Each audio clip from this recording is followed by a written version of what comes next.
నాగజాతి వీరులకు మహామల్ల యోధులకు మాల కన్నమనీయుడు వీరభైరవ ఖడ్గాలకు అంబేద్కర్ అసలు సిసలైన వారసులకు జై భీమ్. జై భీమ్.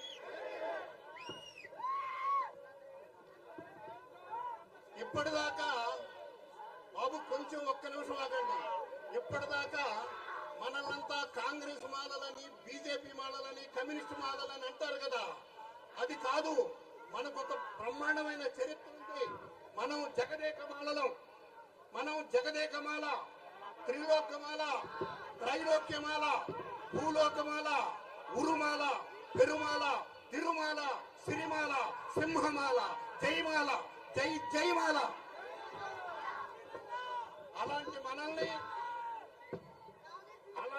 అలాంటి మనల్ని పాతాళానికి తొక్కినా బాగుండేది. బలిచక్రవర్తి సింహాసనం ఉంది. ఆకాశానికి విషనా బాగుండేది. త్రిశంకుడి స్వర్గం ఉంది. భూమి మీదే మరీ నీచంగా ఉంది. ఊపిరాటం ఉక్కమొస్తుంది. ఆదివాసులం మనమే, అనాథలం మనమే, నుదుటి రాతలం మనమే, పిడి బాకులం మనమే. చేతగాని వాళ్ళం కాదు, చావలేని వాళ్ళం కాదు. నెత్తురు మండుతుంది, పచ్చల పిడిబాకుంది. నెత్తురు మండుతుంది, పచ్చల పిడిబాకుంది. భారతంబోరు నుదుటి రాత కొత్తవులతో ఇస్తారని ఆశిస్తున్నాం. తొందరగా ముగించమంటున్నారు. గుంటూరు జిల్లాలో మాల కన్నమనీయుడు తిరిగిన ప్రాంతం ఇది.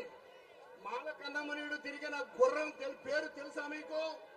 మాల కన్నమనీయుడు గుర్రం పేరు కారుమాల. మాల కన్నమనీయుడు దగ్గర కోళ్ల పందాలు జరిగినాయి కదా, కోడి పందాలు. కోళ్లు పేర్లు కూడా చిట్టిమాల, మల్లమాల. పల్నాడుని పాలించిన రాజుల పేర్లు తెలుసా మీకు? పల్నాడుని పాలించింది పెదమాల, దినమాల, చినమాల.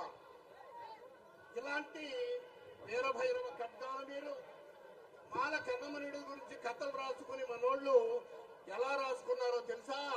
కోస్తే పడతాయి, రామ కొవ్వులు దబ్బాలి, రామ నరికిట పడతాయి, రామ నల్లని శనములే, రామ మేకలు రావి ఆకులు వేసిన విధముగా ఆయన మాల కన్నమనీయుడు తలలు నరుకుతా ఉండేవాడు.